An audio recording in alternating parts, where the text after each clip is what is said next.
नवीन गोष्टी नवी कहाणी आजी आजोबा नित्य सांगती गाती हसती दिशा दहाही आनंदाची नवी पर्वणी ज्ञान रंजन अशी ही खाणी झरा नेऊया श्रोत्यांच्या मनी अनुभव अनुभव.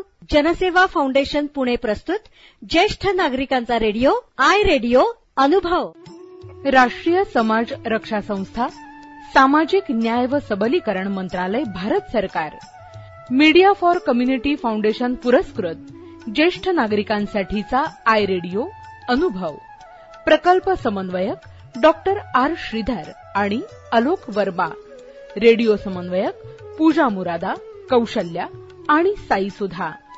ज्येष्ठ नागरिकांच्या समस्या, प्रश्न आणि मार्गदर्शन यासाठी टोल फ्री एल्डर लाईन क्रमांक 14567 म्हणजेच 14567 यावर सकाळी 8 ते रात्री 8 या दरम्यान संपर्क साधावा. आमचा टोल फ्री क्रमांक पुन्हा एकदा ऐका. एल्डर लाईन 14567 म्हणजेच 14567. जनसेवा फाउंडेशन पुणे प्रस्तुत आय रेडिओ अर्थात ज्येष्ठ नागरिकांचा रेडिओ अनुभव यावर तुमचं मनापासून स्वागत. आज आपण ऐकणार आहोत ज्येष्ठांसाठीचे कायदे आणि माहितीपर कार्यक्रम. या कार्यक्रमाच्या दुसऱ्या भागात ज्येष्ठांचा होणारा छळ आणि मेंटेनन्स या विषयावर आपल्याला अॅडव्होकेट प्रमोद ढोकळे मार्गदर्शन करणार आहेत. ऐकूयात तर. ज्या ज्येष्ठांना मुलं बाळं नाहीत त्यांचं काय, तर त्या ज्येष्ठांना मुलं बाळं नाहीत त्यांच्यासाठी मात्र त्यांनी असं सांगितलंय की त्या ज्येष्ठांच्या संपत्तीचे जे कोणी वारस असतील तर त्या वारसांना जबाबदार करणार. अशा पद्धतीने ह्या व्याख्येमध्ये ह्या ज्येष्ठांना मेंटेनन्स देण्यासाठी त्याच्या मुलांना जे त्यांच्या प्रॉपर्टीचे वारसदार आहेत त्यांना जबाबदार करण्यात येते.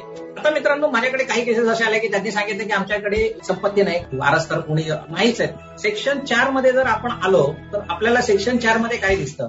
सेक्शन 4 मध्ये ज्येष्ठ नागरिक माता पिता स्वतःच्या संपत्तीतनं जर स्वतःचं भरण पोषण करू शकत नसतील तर अशा वेळेला या मंडळींना त्यांच्या मुलाबाळांना त्यांचं भरण पोषण करण्यास भाग पाडण्यात येतं ह्या कायद्यानुसार. हा या कायद्याचा आत्मा आहे सेक्शन 4 आणि त्याच्याप्रमाणे त्यांची संपत्ती त्यांच्याकडे जाते. आपल्याला सगळ्यांना माहिती आहे की नटसम्राट नावाचं एक नाटक आलं होतं. कुसुमाग्रजांनी ज्येष्ठांच्या जगण्याचे जे आयाम होते ते सर्वप्रथम चव्हाट्यावर मांडले होते आणि त्याचा एवढा जबरदस्त महाराष्ट्राने मानसिक धक्का बसला होता की प्रत्येक ज्येष्ठ माणूस ते नाटक बघितल्यानंतर सावध झाला होता आणि आपल्या मुलांच्या नावावर आपल्या हयातीमध्ये संपत्ती करणं हे किती धोकादायक होऊ शकतं हे त्यांच्या लक्षात आलं होतं. त्याच्यामुळे या सेक्शन 4 प्रमाणे ह्या वारसांच्याकडे जर ज्येष्ठांनी अशी संपत्ती केली असेल तर त्या वारसांवर भरण पोषणाची जबाबदारी मॅन्डेटरीली किंवा कायदेशीररित्या टाकलेली आहे. आता सेक्शन 5 प्रमाणे जर आपण बघितलं तर हे जी ज्येष्ठ मंडळी आहेत ती मुलांच्याकडनं भरण पोषण करण्यास लायक आहे तर त्यांनी काय करायचं, त्या ट्रायब्युनलकडे अप्लाय करायचं आहे. ट्रायब्युनलकडे अप्लाय करताना आपण बघितलं की बेसिकली मी कायदा वगैरे सांगतो त्याच्यात लोक फार गोंधळून जातात, परंतु प्रत्येक कायद्याला एक नियम असतो. एक लक्षात घ्या, कायद्याला अधिनियम मराठीत बोलतात आणि या अधिनियमाला जोडून नियम असतात. तर कायदा कसा राबवायचा याची आपल्याला माहिती मिळते या अधिनियमामध्ये. अधिनियम म्हणजे कायद्यामध्ये जी माहिती असते ही तशी त्रोटक असते. तर ह्या रूल्समध्ये जर आपण गेलो तर आपल्याला कळतं की अर्जाचा एक नमुना त्यांनी दिलेला आहे. त्या अर्जाच्या नमुनाप्रमाणे ज्येष्ठांनी स्वतःचं नाव लिहायचं, स्वतःच्या संपत्तीचे डिटेल्स द्यायचे, आपल्या वारसांचे डिटेल्स द्यायचे. 2 मुलं असतील 3 मुलं असतील तर त्यांची नावं लिहायची आणि ह्याच्यामध्ये आपण एक डिक्लेरेशन द्यायचं असतं की मी माझ्या संपत्तीतनं मिळणाऱ्या एकूणच महिन्याच्या पैशातनं मी स्वतःचं भरण पोषण करू शकत नाही, माझ्या स्वतःच्या आरोग्याचा खर्च मी निभावू शकत नाही, सोबत माझ्या मुलांना माझ्यासाठी भरण पोषणासाठी पैसे देण्यास बाध्य करण्यात यावं अशा पद्धतीचा हा अर्ज आहे. आणि त्या अर्जाचा नमुना देखील आपल्याला ह्या नियमामध्ये तंतोतंत सापडतो. त्याच्याप्रमाणे ते करायचं असतं. Far it is not a rocket science. लक्षात तो बघितल्यावर कोणी माणूस ते करू शकतो. आणि आपल्या जनसेवा फाउंडेशनचे कार्यकर्ते देखील अशा पद्धतीचे अशा केसेस डील करायला लागलेले आहेत आणि त्यांना जी काही मदत लागते ती मी त्यांना वेळोवेळी नमुन्याचे जे फॉर्म्स आहेत, अप्लिकेशन फॉर्म्स, ते देखील पाठवत असतो. तर अशा रीतीने अतिशय सोप्या अशा पद्धतीचा हा कायदा आणि ट्रायब्युनलकडे अर्ज केल्यानंतर 90 दिवसामध्ये तो निकाली काढावा लागतो. आता एखादा ज्येष्ठ जर 80 वर्षापेक्षा जास्त असेल तर त्या ट्रायब्युनल व आता असा बंधन घालण्यात आले की त्यांनी तो 60 दिवसातच निकाली काढावा. सगळे ज्येष्ठ म्हणतात की कायद्या पुढे गेल्यावर आम्हाला बराच वेळ लागतो. हा जो प्रकार इथे केला, न्यायाधिकरण इथे केलेला आहे त्याच्यामध्ये सब डिव्हिजनल ऑफिसर हे सगळं आपल्याला माहिती आहे. तर हा जो माणूस आहे हा कलेक्टरने अपॉइंट केलेला त्याचा प्रत्येक सब डिव्हिजन जिल्ह्यातल्या उपविभागातला उपविभागीय अधिकारी असतो. तो प्रत्येक अर्ज त्याच्याकडे असतो. भरण मेंटेनन्सचा जो प्रत्येक अर्ज असतो हा समरी पद्धतीने डिस्पोज ऑफ करतो. आणि समरी ट्रायल पद्धतीने केल्यामुळे आपल्या कोर्टाचे सगळे जे नियम असतात ना, म्हणजे पुराव्याचे नियम किंवा पुराव्याचा कायदा किंवा सिव्हिल प्रोसिजर कोडचा कायदा, हे सगळे इथे गैर लागू आहे किंवा ते बघतच नाही. आणि मुळामध्ये ह्या कायद्यामध्ये वकिलांना परवानगी नसल्यामुळे इथे डिली डॅलिंगला देखील फारसा स्कोप असा त्यांनी ठेवलेला नाहीये. हे या न्यायाधिकरणाचं सगळ्यात महत्वाचं एक वैशिष्ट्य आहे. त्याच्यानंतर ज्युडिशियल मॅजिस्ट्रेट फर्स्ट क्लास याला जे पॉवर्स असतात सीआरपीसी मध्ये, ते सगळे पॉवर्स या न्यायाधिकरणामध्ये बसलेला पीठासीन अधिकारी असतो.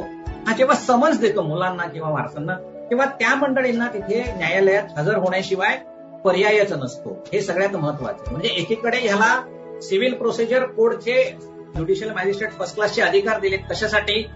तर समन्स देऊन वारसांना आपल्या समोर बोलून घेण्यासाठी, त्यांच्या समोर आलेली कागदपत्र आहे त्याची पडताळणी करण्यासाठी आणि त्या पडताळणीचं समरी प्रोसिजरने डिस्पोज करण्यासाठी. तर ह्या सगळ्या पॉवर्स यांना दिल्यामुळे हा कायदा अतिशय वेगळा आणि महत्वाचा ठरतो. कारण याच्यामध्ये कायद्याच्या तत्कालीन ज्या आपल्या डिले करण्याच्या टॅक्टिक्स आहेत त्या सगळ्यांना छेद दिलाय आणि वकिलांना देखील अपियर व्हायला मनाई करण्यात आली. आता वकिलांना जेव्हा इथे अपियर होण्यास मनाई करण्यात आलेली आहे तेव्हा सगळ्यात महत्वाचं मग काय होतं, तर मग ती जबाबदारी आपल्या एनजीओची किंवा सेवाभावी संघटनांची ठरते. म्हणूनच फेस्कॉमचे जे कार्यकर्ते असोत किंवा जनसेवा फाउंडेशनचे आमचे MSW झालेले माझे मित्र असोत, तर ह्यांच्यावर आता ही जबाबदारी या कायद्याने टाकलेली आहे. आणि त्याचा जो नियम आहे मगाशी मला सांगितल्याप्रमाणे रूल्स, त्या कायद्याला लागून जे रूल्स बनवलेले त्याच्यामध्ये त्यांनी स्पष्टपणे सांगितलेलं आहे की एखाद्या ज्येष्ठ नागरिकांचा असा जर इश्यू असेल तर कुठलाही वकील त्याच्यातर्फे ह्या ट्रायब्युनल पुढे न्यायाधिकरणाकडे येऊ शकत नाही. तर त्याच्यासाठी एखाद्या एनजीओने यावं किंवा त्याच्या माहितीच्या एखाद्या व्यक्तीने देखील यावं, पण त्या माणसाचं काम या क्षेत्रातलं काहीतरी एक असावं. आणि म्हणूनच जनसेवा फाउंडेशनकडे ट्रायब्युनलने अशा अनेक केसेस समेटासाठी किंवा रिकन्सायलेशनसाठी पाठवतात. मला वाटतं फेस्कॉमकडे देखील आपल्याकडे अशा केसेस पाठवल्या जातात का ट्रायब्युनलतर्फे? कारण नियमामध्येच त्यांनी सांगितलेलं आहे की पीठासीन अधिकारी त्याला योग्य वाटेल अशा एनजीओकडे दोन्ही व्यक्तींना म्हणजे ज्येष्ठांना आणि त्याच्या वारसांना समेटासाठी सर्वप्रथम पाठवून देईल. त्यांच्या दोघांच्या मध्ये जर समेट झाला तर तशा पद्धतीचं लेटर आपल्याला परत ट्रायब्युनलकडे पाठवावं लागतं की या दोघांचा समेट झालाय आणि या वारसाने याच्या आई वडिलांना 10,000 रुपये किंवा 20,000 रुपये, 10,000ची लिमिट आहे लक्षात घ्या, द्यायचं मान्य केलेलं आहे. आणि असा जेव्हा आपण उलट लेटर ट्रायब्युनलकडे पाठवतो त्याच्यानंतर ट्रायब्युनल फायनल ऑर्डर काढतात. तर ह्या समेटासाठी त्या दोघांना जर अशा वेळेला एनजीओ नसेल, कारण बऱ्याचशा ठिकाणी असं होतं की एनजीओ रेडिली अवेलेबल मिळत नाही, म्हणजे फेस्कॉम असेलच असं नाही किंवा इतर ज्येष्ठ नागरिक संघ पुढे येतीलच असंही नाही, तिथे जनसेवाचे लोकही नसतील. तर अशा वेळेला त्या दोघांना मान्य असेल की स्थिराईत व्यक्ती देखील इथे या समेटाचं काम करू शकते, एवढी फ्लेक्झिबिलिटी ह्या कायद्यामध्ये. तर सगळ्यात महत्वाचं म्हणजे की ही फ्लेक्झिबिलिटी, हा समेट आणि रिकन्सायलेशन होण्याची जी फॅसिलिटी आहे त्याच्यामुळे दोन व्यक्तींच्या मध्ये म्हणजे मुलांच्या मध्ये आणि आई वडिलांच्या मध्ये कटुता येऊ नये अशा पद्धतीची काळजी या कायद्यामध्ये घेतलेली आहे. त्याच्यामुळे मुळात ज्येष्ठांच्या डोक्यामध्ये असं असतं की आता या माझं वय झालेलं आहे आणि एवढ्या म्हातारपणी मग मी मुलांच्या बरोबर वाईटपणा कशाला घेऊ. तर आपण आपल्याकडे आलेल्या प्रत्येक माणसाला हे नक्की सांगितलं पाहिजे की ह्याच्यामध्ये वाईटपणा घेण्याचा प्रश्न नाही, आपण गोडी गुलाबीतून यातनं तोडगा काढू शकतो, पण तुमच्या मुलांशी बोलू शकतो. आणि हे काम शेवटी आपल्याला करायचे. ट्रायब्युनलच्या जागी जरी असेल तरी सर्वप्रथम ह्याच्यावरचा तोडगा काढण्याचं काम आपल्याला करायचं आणि त्याची सुरुवात आपण जेवढ्या लवकर करू ते तेवढं जास्त चांगलं राहील. आणि त्याच्यासाठी अर्थातच गरज काय आहे, गरज आहे ह्या कायद्याची नेमकी माहिती असण्याची एकीकडे. दुसरीकडे मित्रांनो या कायद्यामध्ये अनेक भाग आहेत. हा कायदा हा केवळ ज्येष्ठांना भरण पोषणासाठी मेंटेनन्स करून देणारा कायदा नाहीये, तर ज्येष्ठांनी या कायद्यानुसार ज्या ज्येष्ठांनी आपली संपत्ती आपल्या मुलांना किंवा वारसांना दिलेली आहे आणि त्या वारसांनी जर ती संपत्ती घेतली ज्येष्ठांना, तुम्हाला आम्ही सांभाळतो ह्या कंडिशनवर, आणि त्याच्यानंतर त्यांना सांभाळलं नाही, सोडून दिलं, तर अशा वेळेला हा कायदा ज्येष्ठांनी कुठलाही लिगल डॉक्युमेंट करून जर केली असेल, म्हणजे उदाहरणार्थ गिफ्ट डीड केली असेल त्यांच्या प्रॉपर्टीचं, तर ते गिफ्ट डीड देखील कॅन्सल करता येईल. हक्क सोडपत्र केलं असेल तर ते हक्क सोडपत्र देखील कॅन्सल. नाशिकची केस आपल्या सगळ्यांना माहिती आहेच. नाशिकचे जे जिल्हाधिकारी सूरज मांढरे आहे यांनी एका बहिणीने आपल्या भावाला आपल्या वाटेची जी संपत्ती होती म्हणजे जमीन होती, शेत जमीन, ती भावाच्या नावाने हक्क सोडपत्र करून दिली. तर हक्क सोडपत्र हे रजिस्टर केलं गेलं, त्याच्यामुळे it became a legal document. आता कुठलंही लिगल डॉक्युमेंट की ज्याच्यामध्ये संपत्ती ट्रान्सफर होते, दिली जाते, असं लिगल डॉक्युमेंट कॅन्सल करणं ही अतिशय अवघड गोष्ट आहे. आपण कुठल्याही कायद्यामध्ये जा, तुम्ही ट्रान्सफर ऑफ प्रॉपर्टी ऍक्टमध्ये जा, तुम्ही कॉन्ट्रॅक्ट ऍक्टमध्ये जा, कुठलंही कॉन्ट्रॅक्ट किंवा कुठलंही transfer of property document agreement for sale हे कॅन्सल करणं हे शक्य होत नाही. परंतु ह्या कायद्याने कलेक्टर्सना अशा परवानग्या दिलेल्या आहेत की अशा पद्धतीने केलेलं कायदेशीर डॉक्युमेंट गिफ्टेड असो किंवा मग हक्क सोडपत्र असो किंवा इतर कुठलंही डॉक्युमेंट असो, ह्या असं करून जर ज्येष्ठांनी संपत्ती मुलांना दिली असेल आणि मुलांनी ज्येष्ठांना पैसे देण्याचं नाकारलं असेल तर ती दिलेली संपत्ती, ते डॉक्युमेंट हे रद्द केलं जातं आणि ती संपत्ती परत मुलांच्याकडे वर्ग केली. आणि अशा शेकडो केसेस आहेत. आपल्या टेस्कॉमकडे देखील अशा अनेक केसेस आहेत आणि याची उदाहरणं देखील अनेक आहेत. परंतु नुकतंच मला जे महत्वाचं वाटलं ते हक्कसोड पत्र वाटलं. कारण हक्कसोड पत्रामध्ये असं होतं की हक्कसोड पत्राद्वारे जो अन्याय केला जातो हा मुख्य करून महिलांवर अन्याय केला जातो. आता संयुक्त राष्ट्रसंघामध्ये तुम्हाला सांगतो की हा जो विचार झाला की एजिंग संबंधीचा 2002चा प्लॅन आहे, त्याच्यानंतर वर्किंग ग्रुप झालेले आहेत, त्या सगळ्यांच्या मध्ये त्यांना असं लक्षात आलंय की स्त्री आणि पुरुष हे दोघेही जरी ज्येष्ठ असतील तरी महिलांवर होणारे अन्याय जास्त आहे, महिलांबाबत होणारा भेदभाव जास्त आहे. आणि म्हणून महिलांच्यावर भेदभाव केले जाऊ नये त्याच्या संबंधी देखील काय काय करता येईल त्याचे मार्गदर्शन संयुक्त राष्ट्रसंघाने वेळोवेळी केलेलं आहे. तर हक्कसोड पत्र कॅन्सल केलं जातं, गिफ्ट डीड केलं जातं. परंतु जर एखाद्या ज्येष्ठाने आपली संपत्ती जर मुलांना दिली असेल आणि त्याच्या बदल्यात पैसे घेतले असतील तर काय, तर अशा वेळेला मात्र हा कायदा तुमच्या कामाला येऊ शकत नाही. कारण तुम्ही तुमची प्रॉपर्टी मुलांना विकलेली, you have taken a consideration from your children. आता मुलांच्याकडनं तुम्ही त्या संपत्तीचा जर मोबदलाच घेतला असेल तर ह्या कायद्याप्रमाणे तुम्हाला मेंटेनन्स मिळू शकत नाही. हा सगळ्यात महत्वाचा मुद्दा मित्रांनो आपण याच्यात लक्षात घेतला पाहिजे. कारण मला जे अनेक फोन येतात त्याच्यामध्ये हे सगळ्या पद्धती अनेक विविध अँगल्सनी हे सगळ्या केसेस समोर येऊ घातलेले आहेत. तर सगळ्यात महत्वाचं म्हणजे तडजोड होते. तडजोड करण्यासाठी लिगल डॉक्युमेंट केलं असेल तर ते लिगल डॉक्युमेंट कॅन्सल करण्याचा अधिकार पीठासीन अधिकाऱ्यांना, सब डिव्हिजनल ऑफिसर्सना आहे आणि त्यांनी तो 90 दिवसामध्ये अर्ज दिला पाहिजे. आता ह्यांनी जर 90 दिवसामध्ये अर्ज निकाली काढला नाही तर काय होतं, तर तसा आपण परत अर्ज करून त्यांना तो ताबडतोब हिअरिंग त्याचं घेऊन आपण तो डिस्पोज ऑफ करायला लावू शकतो आणि तो आपला अधिकार. आणि सगळ्यात महत्वाचं म्हणजे 80 वर्षाच्या वरचे जे ज्येष्ठ आहेत त्यांच्यासाठी 60 दिवसामध्ये तर याच्यावरचा निकाल देणं हे बंधनकारक आहे. आणि अशा निकालाच्या विरुद्ध सध्याच्या कायद्यामध्ये अपील करण्याची सोय आहे. तर ती अपील कुणाला करता येतं सध्याच्या कायद्याप्रमाणे, तर सध्याच्या कायद्याप्रमाणे फक्त आई वडिलांना अपील करता येतं. म्हणजे समजा सब डिव्हिजनल ऑफिसरने, पीठासीन अधिकाऱ्याने जर 5,000 रुपये मेंटेनन्स दिला आणि आई वडिलांना म्हटलं की 5,000 कमी पडतात, तर ते वरती जाऊन कलेक्टरकडे जाऊन सांगू शकतात की आम्हाला 5,000 रुपये कमी पडतात, आम्हाला ते वाढवून द्या. आणि अशा 30 दिवसामध्ये तो त्यांना अपील करायची परवानगी आहे आणि 30 दिवसामध्ये अपील केल्यानंतर कलेक्टरकडनं फायनल ऑर्डर. तर अशा पद्धतीने हा जो अपील करण्याची जी परवानगी सध्या आहे ती फक्त आई वडिलांना आहे. परंतु प्रपोज्ड अमेंडमेंटमध्ये म्हणजे जे अमेंडमेंट बिल आहे त्या अमेंडमेंट बिलावर आता डॉक्टर विनोद शाह हे त्या कमिटीवर आहेत आणि त्या अमेंडमेंट बिलावर त्यांची चर्चाही चालू होती. तर त्या बिलामध्ये आता त्यांनी असं सांगितलंय की केवळ आई वडिलांना नाही तर मुलांना देखील सांगितलं की तुम्ही आई वडिलांना 10,000 रुपये द्या किंवा 15,000 द्या बदललेल्या कायद्याप्रमाणे, तर त्याच्या विरुद्ध मुलांना अपील करता यावं म्हणून ती देखील परवानगी आता नवीन कायद्यामध्ये it is at a propose state. त्याच्यानंतर ज्येष्ठांचा होणारा छळासंबंधी देखील इथे कलम 24 मध्ये तरतूद सांगून ठेवलेली आहे की आपण बघतो की ज्येष्ठांचा शारीरिक, मानसिक, आर्थिक अशा अनेक प्रकारे छळ होतात आणि ह्या अशा छळवाद झालेल्या ज्येष्ठांना एक संरक्षण मिळावं म्हणून हा कायदा पुन्हा एकदा कार्यरत होतो आणि त्यासाठी सेक्शन 24 तरतूद इथे आहे. आणि या सेक्शनच्या 24च्या तरतुदीनुसार जर ज्येष्ठांना काही मारहाण होत असेल म्हणजे शारीरिक इजा केली जाईल, मानसिक इजा करण्यात येईल किंवा आर्थिक दृष्ट्या त्यांचं काही फसवणूक करण्यात येईल, तर अशा पद्धतीची जर माणसांना जर अब्यूज, ज्याला world elderly day abuse day आपण साजरा करतो, तर त्या पद्धतीचा abuse of the senior citizen is being taken care of in section 24 आणि त्याच्यासाठी सध्या 3 महिन्याची सजा आहे.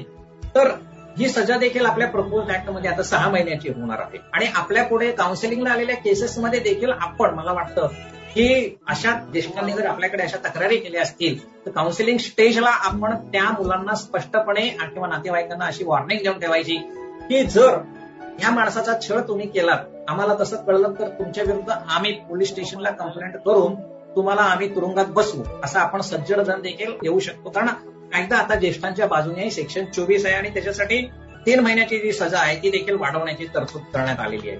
तर अशा पद्धतीने मित्रांनो हा जो कायदा आहे हा एकीकडे या सगळ्या गोष्टीची काळजी घेतोय की ज्येष्ठांचं जगणं जास्तीत जास्त सुकर व्हावं आणि आता हा कायदा बदलल्यानंतर ज्येष्ठांच्या गरजा आहेत त्या 10,000 मध्ये भागवल्या जात नाही म्हणून त्या 10,000ची लिमिट काढली जात आहे.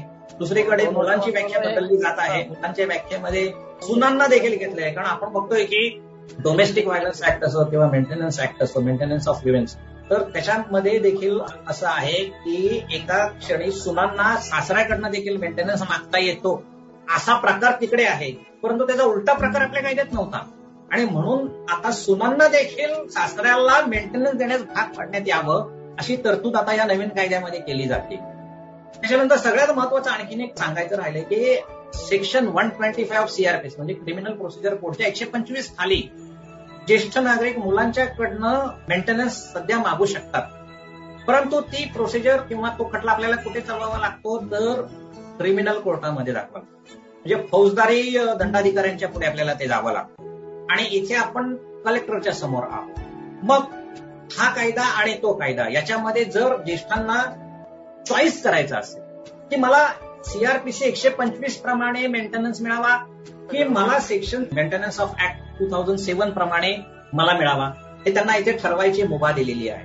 जर सीआरपीसी 125 खाली जर त्यांना मिळणारी रक्कम कमी असेल तर त्यांनी ते सोडून द्यायचं, तो रद्द करायचा, ते नको मला म्हणून सांगायचं. पण तशा पद्धतीचं डिक्लेरेशन इथे कलेक्टर समोर देणं आवश्यक आहे.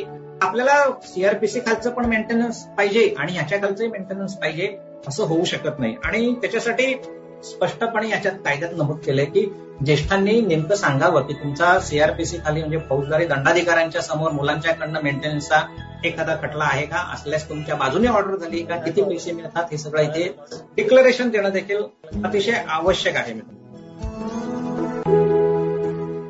श्रोते हो, आत्ताच आपण ज्येष्ठांसाठीचे कायदे आणि माहितीपर कार्यक्रम या कार्यक्रमाच्या दुसऱ्या भागामध्ये ज्येष्ठांचा होणारा छळ आणि मेंटेनन्स यावर ऍडव्होकेट प्रमोद ढोकळे यांनी केलेलं मार्गदर्शन जाणून घेतलं. श्रोते हो, अशाच माहितीपूर्ण कार्यक्रमासाठी ऐकत आहात जनसेवा फाउंडेशन पुणे प्रस्तुत आय रेडिओ, अर्थात ज्येष्ठ नागरिकांचा रेडिओ अनुभव आय रेडिओ.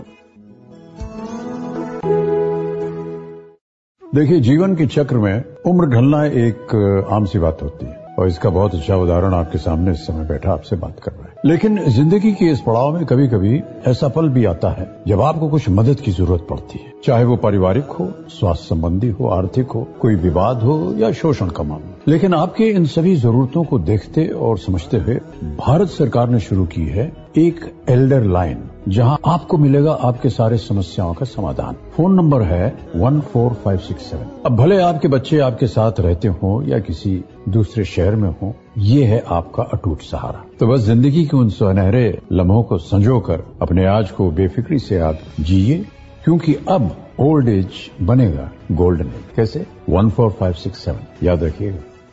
राष्ट्रीय समाज रक्षा संस्था, सामाजिक न्याय व सबलीकरण मंत्रालय, भारत सरकार, मीडिया फॉर कम्युनिटी फाउंडेशन पुरस्कृत ज्येष्ठ नागरिकांसाठीचा आय रेडिओ अनुभव, प्रकल्प समन्वयक डॉक्टर आर श्रीधर आणि अलोक वर्मा, रेडिओ समन्वयक पूजा मुरादा, कौशल्या आणि साई सुधा. ज्येष्ठ नागरिकांच्या समस्या, प्रश्न आणि मार्गदर्शन यासाठी टोल फ्री एल्डर लाईन क्रमांक 14567 म्हणजेच 14567 यावर सकाळी 8 ते रात्री 8 या दरम्यान संपर्क साधावा. आमचा टोल फ्री क्रमांक पुन्हा एकदा ऐका, एल्डर लाईन 14567 म्हणजेच 14567. नवीन गोष्टी नवी कहाणी आजी आजोबा नित्य सांगती, गाती हासती दिशा दहाही, आनंदाची नवी पर्वणी, ज्ञान रंजन अशी ही खाणी, झरा नेऊया श्रोत्यांच्या मनी, अनुभव अनुभव. जनसेवा फाउंडेशन पुणे प्रस्तुत ज्येष्ठ नागरिकांचा रेडिओ आय रेडिओ अनुभव.